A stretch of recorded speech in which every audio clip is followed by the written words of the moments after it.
नाज़रीन, आपको अहम और बड़ी ख़बर से आगाह कर रहे हैं कि IMF के वज़ीर ख़जाना को फ़ौरी तौर पर ओहदे से हटाया जाएगा।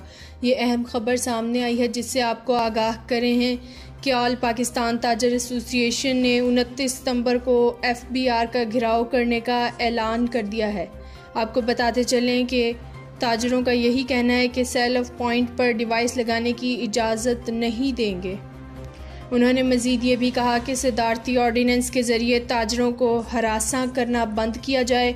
IMF के वज़ीर ख़जाना को फ़ौरी तौर पर ओहदे से हटाया जाए।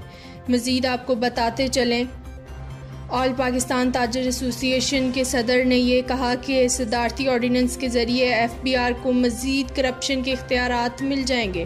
हुकूमत को चाहिए कि ताजरों के साथ किए गए मुआहदे की पासदारी करे।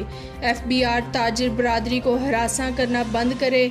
सेल ऑफ पॉइंट पर डिवाइस लगाने की इजाज़त हरगिज़ नहीं देंगे। उन्होंने कहा कि 29 सितंबर को इस्लामाबाद में FBR का घेराव करेंगे। ये थी अब तक की लोकल व्यूज़ ताज़ा तरीन। मज़ीद किसी भी अपडेट से बाखबर रहने के लिए हमारे चैनल लोकल व्यूज़ TV को ज़रूर सब्सक्राइब करें।